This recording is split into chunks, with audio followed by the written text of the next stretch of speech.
అందరికీ నమస్కారం. High BP తగ్గించుకునే మార్గం ఏదైనా చెప్పండి అని చెప్పి మన మిత్రులు చాలామంది మెసేజ్ పెడుతున్నారు, కాల్ చేస్తున్నారు. వాళ్ళ కోరిక కోసం ఈ వీడియో మనం చేస్తున్నాం. హై బీపీ ప్రాబ్లం ఎందుకు వస్తుంది, దానివల్ల వచ్చేటువంటి కాంప్లికేషన్స్ మేము చెప్పక్కర్లేదు, మీకు తెలిసిందే. హార్ట్ అటాక్స్ రావచ్చు, స్ట్రోక్స్ రావచ్చు, ప్లస్ మన బాడీలో అది life threatening problem.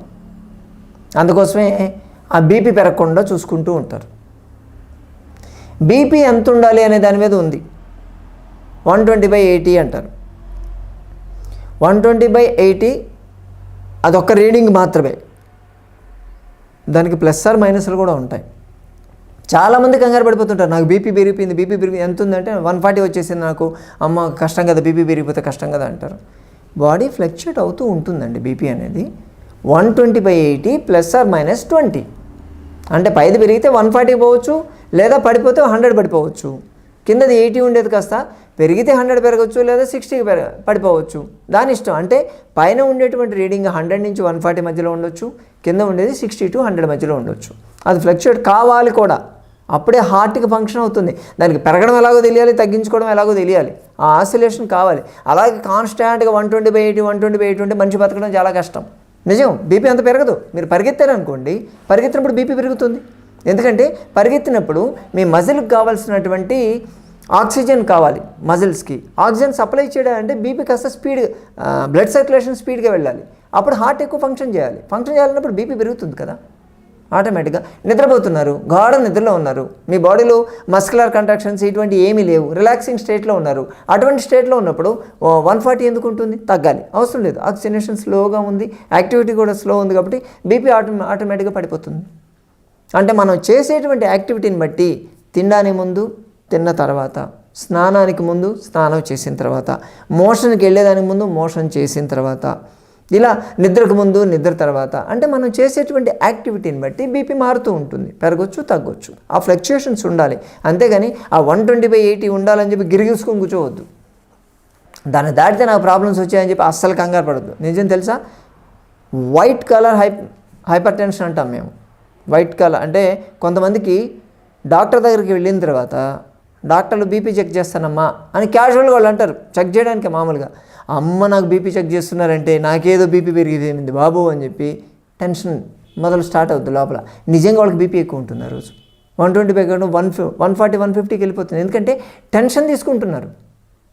So white collar induced hyper tension అంటాం దీన్ని. అందుకే రిలాక్స్గా ఉండాలని చెప్తాం. చాలామందిని చూసాం, వాళ్ళు మళ్ళీ ఆ హాస్పిటల్ నుంచి బయటకు వచ్చి మళ్ళీ నార్మల్ అయిపోద్ది. డాక్టర్ దగ్గరికి వెళ్ళి బీపీ చెక్ చేస్తామంటే చాలు బీపీ స్టార్ట్ అయిపోద్ది, వాళ్ళకి హై బీపీ అయిపోద్ది. సో ఇటువంటి చాలా జాగ్రత్తగా ఉండాలి. చాలామంది ఈ బీపీ ఆ డాక్టర్ ఎప్పుడు చెక్ చేసినా హై బీపీ వస్తుంది. ఏమనుకుంటారు, నీకు హైపర్ టెన్షన్ ఉందని చెప్పి టాబ్లెట్లు స్టార్ట్ చేస్తారు. నార్మల్ ఆ కండిషన్లో బీపీ పెరిగింది అంతే, దానికి స్టార్ట్ చేస్తే అలా. కొంతమంది చాలా స్ట్రెస్ ఎక్కువ తీసుకుంటూ ఉంటారు, విపరీతం కావచ్చు, బిజినెస్ కావచ్చు, ఫ్యామిలీ టెన్షన్స్. ఎవరికి లేదు స్ట్రెస్, ఎవరికైనా ఉంటుంది. కొంతమంది స్ట్రెస్ ఎంత తీసుకున్నా కానీ వాళ్ళ బీపీ మారదు. కొంతమంది స్ట్రెస్ ఏమాత్రం కొంచెం తీసుకున్నా బీపీ షూటప్ అయిపోతూ ఉంటుంది. అటువంటి స్ట్రెస్ ఫుల్ కండిషన్ ఒక వారం రోజులు ఉన్నాయి, 10 రోజులు ఉన్న తర్వాత మీ బీపీ పెరిగితే మీకు బీపీ ఉందని చెప్పేసి టాబ్లెట్లు మళ్ళీ వాడుతూ ఉంటారు. కానీ ఆ వారం 10 రోజుల్లో ఉంటాయి, తర్వాత మళ్ళీ నార్మలే కదా. మరి నార్మల్ బీపీ ఉన్నప్పుడు మనం వాడితే డేంజరే కదా.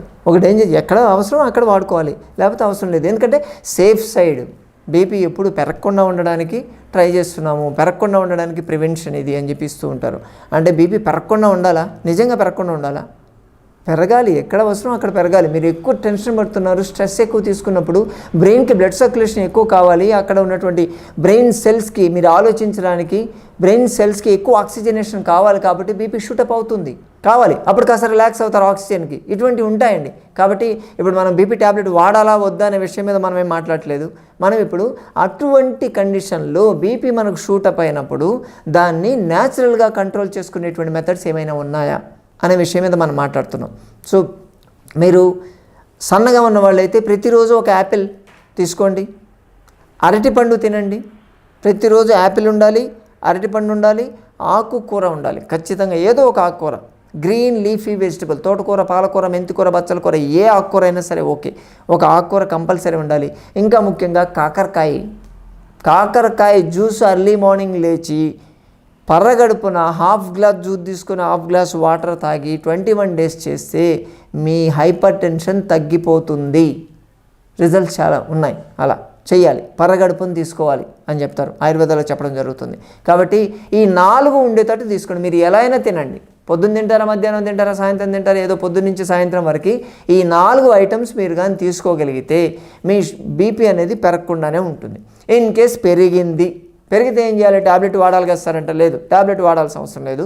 అది టెంపరీ పెరిగిన దాన్ని మీరు భయపడి దాన్ని సైడ్ ఎఫెక్ట్స్ ఏమన్నా రాకుండా ఉండాలి అంటే నేచర్ క్యూర్లో మేము సజెస్ట్ చేసేది ice massage, spinal ice massage అంటారు. అంటే పడుకొని మీ వెన్నుపూసకి ఐస్ క్యూబ్స్ మనకు ఫ్రిడ్జ్లో దొరుకుతాయి, ఆ ఐస్ క్యూబ్స్ తీసుకొచ్చి వెన్నుపూస రుద్దడమే. మెల్లగా మెడ దగ్గర నుంచి స్టార్ట్ చేసి నడుము దాకా కంటిన్యూస్గా రుద్దుతూ ఉండాలి.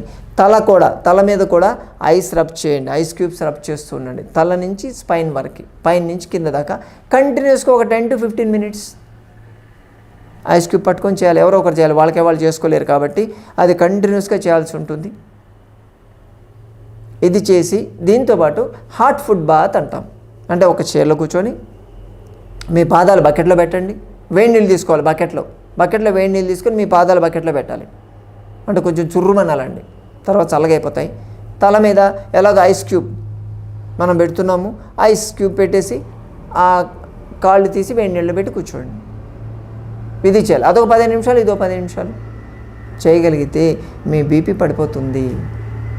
150, 160 ఉన్నటువంటి బీపీ కూడా 120, 130కి పడిపోతుంది, బిలో వచ్చేస్తుంది. నార్మల్ అది కంటిన్యూ అవుతుంది, స్టాగ్నెంట్గా కంటిన్యూ అవుతుంది. ఎవరైతే హై బీపీతో సఫర్ అవుతూ ఉంటారో పొద్దున సాయంత్రం 2 times ఫ్లక్చుయేటెడ్ బీపీ. ఎప్పుడైనా సరే బీపీ మనం చెక్ చేసుకునేటప్పుడు ఒక రీడింగ్కో 2 రీడింగ్కో డిసైడ్ చేయకూడదు. 3 రోజులు అబ్జర్వ్ చేయాలి. ఉదయము, మధ్యాహ్నం, సాయంత్రం.